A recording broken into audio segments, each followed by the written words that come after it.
বৃষ্টির দিনের জাফলং। একদিকে মেঘ পাহাড়ের অপূর্ব রূপ, অন্যদিকে বৃষ্টির তুমুল ঝামেলা। নদী আর কাদার যা অবস্থা ছিল, শেষমেশ আর নৌকায় ওঠার সাহসই করলাম না। ভ্রমণটা নৌকার বদলে ভোগান্তি ভ্রমণ হয়ে গেল, তবে অভিজ্ঞতাটা মনে থাকবে আজীবন। আসসালামু আলাইকুম, হ্যালো এভরিওয়ান, কেমন আছেন সবাই? আমি আলহামদুলিল্লাহ ভালো আছি। Welcome back to my new another blog. সবাই মিলে ঘুরতে গেলাম সিলেটের জাফলংয়ে।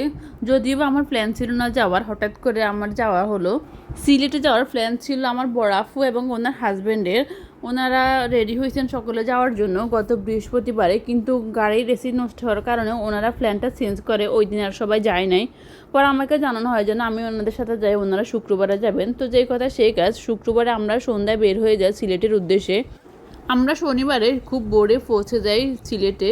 সিলেটে যাওয়ার পর থেকে খুবই বৃষ্টি, ওখানে গিয়ে শুনলাম টানা 5 দিন থেকে ওখানে বৃষ্টি হচ্ছে, কিন্তু আমরা ওখানের আবহাওয়া সম্পর্কে জানা ছিল না, তাই আমরা না জেনে চলে গেছিলাম। যাওয়ার পর ওখানে বলছিল যে ওখানে ছাতা ভাড়া নিয়ে ঘোরার ব্যবস্থা আছে, একটা ছাতা 50 টাকা করে, আমরা 4টা ছাতা নিই। যাই হোক, আমরা ছাতা নিয়ে এখানে বের হলাম। বের হয়ে একটু 4-5টা ঘুরে দেখলাম, কয়েকটা দোকান আছে, দোকানগুলোতে একটু ঘুরে ফিরে দেখলাম। সিলেটের জাফলং পরিবার নিয়ে ঘুরে আসার অভিজ্ঞতা সত্যি অসাধারণ এবং স্মৃতির পাতায় ধরে রাখার মতো। খাসিয়া জৈন্তা পাহাড়ের পাদদেশে অবস্থিত জাফলং প্রকৃতির এক অপূর্ব সৃষ্টি। আমরা পুরোটা দিন পাহাড়ের সৌন্দর্য এবং নদীর সৌন্দর্যগুলো উপভোগ করলাম, সাথে ছিল ঝর্ণা। এরপর দুপুরে আমরা লাঞ্চটা সেরে নিলাম একটা রেস্টুরেন্টে। এখানে আমার ছোট ভাই, বড়াপুর ছেলে, আমাদের একটা কাজিন ভাই, আমার বড়াপুর হাজবেন্ড, আমার মেয়ে, বোনের মেয়ে, আমার বোন সহ আমরা সবাই রেস্টুরেন্টে খেতে বসলাম। আমরা গাড়ি ভাড়া করে গিয়েছিলাম, সাথে ড্রাইভার আঙ্কেল ছিল। যাই হোক, সবাই পেট ভরে দুপুরে খাওয়াটা খেয়ে নিলাম। এরপর আমরা চলে যাব চা খাওয়ার জন্য। এখানে 7 রঙের চা নাকি অনেক বিখ্যাত, তো আমরা সবাই ভাবলাম চাটা একটু টেস্ট করে দেখি। এখানে অনেক রঙের চা পাওয়া যায়, 7 রং থেকে শুরু করে আপনার 5-6 বিভিন্ন ক্যাটাগরির চা আছে। তো হাইস্ট যেটা, সেটা হচ্ছে আপনার 7 রঙের চা। তো আমরা ওইটাই টেস্ট করবো ভাবলাম। 1 কাপ চা 80 টাকা করে, কিন্তু খেতে খুব একটা ভালো লাগে না আমার কাছে। আবহাওয়া খারাপ থাকার কারণে নৌকা ভ্রমণ করা আর হলো না। যাই হোক, কি আর করা।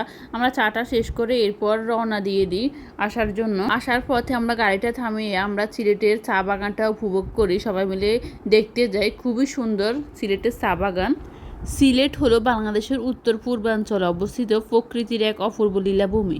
সবুজ ঘেরা চা বাগান, মেঘালয় পাহাড়ের পাদদেশের নৈসর্গিক রূপ এবং পাথরের ঝর্ণা ও নদীর কলতান মিলে সিলেট অঞ্চলটি পর্যটকের জন্য এক অনন্য স্বর্গরাজ্য। মেঘে ঢাকা ভারতীয় পাহাড় আর এপারে পিয়াই নদীর স্বচ্ছ জল ও পাথরের খেলা, পরিবার নিয়ে জাফলংয়ের এই রূপ দেখা এক স্বর্গীয় অনুভূতি।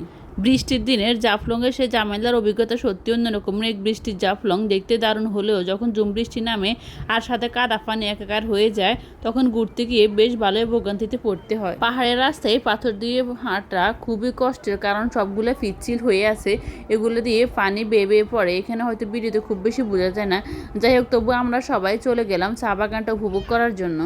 খুবই সুন্দর এই জায়গাটা, চা বাগানটা।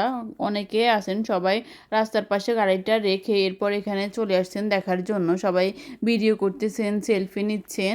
খুবই সুন্দর পরিবেশ এখানে, পাশে নদী এবং পাহাড়, ঝর্ণার গর্জনগুলো শোনা যায়।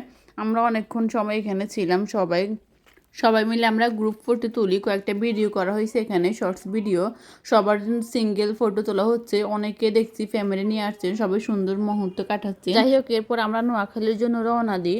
আসার পথে দেখলাম এখানে পাশে, রাস্তার পাশে কয়েকটা দোকান আছে, ফল নিয়ে বসে আছে। এখানে লেবু, আপনার পেয়ারা, আম, আনারস, কাঁঠাল, লটকন এগুলো বিক্রি করতেছেন। পেঁপে ছিল।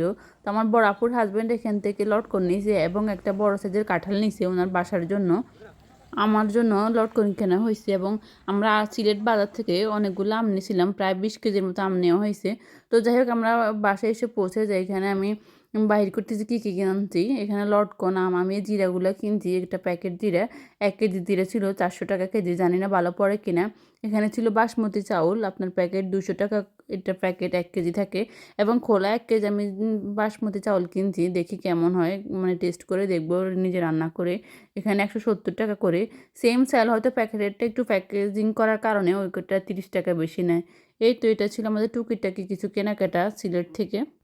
অনেক দূরের রাস্তা, তাই খুব বেশি একটা কেনাকাটা করে হয়ে ওঠে নাই, এগুলো ভালো পড়ে কিনা বা কেমন পড়ে, টুকটাক কিছু কেনাকাটা হয়েছে।